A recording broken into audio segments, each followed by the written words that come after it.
السلام علیکم ورحمۃ اللہ وبرکاتہ۔ ناظرین اکرامی، آج کی ویڈیو کا ٹاپک ہے صدقے سے مصیبت ٹل جاتی ہے۔ بنی اسرائیل کی ایک عورت اپنے بچے کو لے کر جنگل میں سے گزر رہی تھی۔ اچانک ایک بھیڑیا آیا اور اس نے اس عورت پر حملہ کر دیا۔ جب بھیڑیا نے حملہ کیا تو وہ کمزور دل عورت گھبرا گئی، جس کی وجہ سے اس کا بیٹا اس کے ہاتھ سے نیچے گر گیا۔ اس بھیڑیا نے بچے کو اٹھایا اور بھاگ گیا۔ جب ماں نے دیکھا کہ بھیڑیا میرے بیٹے کو منہ میں ڈال کر لے جا رہا ہے تو ماں کی ممتا نے بھی جوش مارا اور اس کے دل سے ایک آہ نکلی۔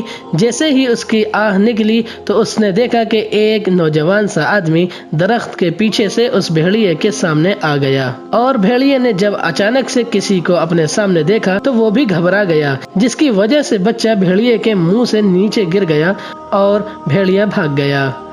اس نوجوان نے بچے کو اٹھایا اور لا کر اس کی ماں کے حوالے کر دیا۔ وہ ماں کہنے لگی، تو کون ہے جس نے میرے بچے کی جان بچائی؟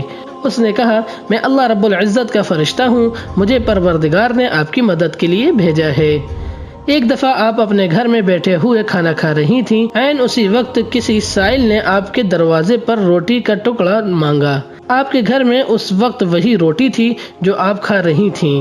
آپ نے اس وقت سوچا کہ میں اللہ کے نام پر سوال کرنے والے کو خالی ہاتھ کیسے بھیجوں؟ آپ نے اپنے منہ کا لقمہ نکال کر سائل کو دے دیا۔ آج پروردگار نے بھیڑیے کے منہ کا لقمہ نکال کر آپ کے حوالے کر دیا۔ تو ناظرین، آج کے واقعے سے سیکھنے والی بات یہ ہے کہ صدقہ جان مال کی حفاظت کرتا ہے اور ساتھ ہی اللہ بھی راضی ہوتا ہے، لہٰذا ہم زیادہ سے زیادہ صدقہ کریں تاکہ اللہ ہم سب سے راضی ہو۔ آمین۔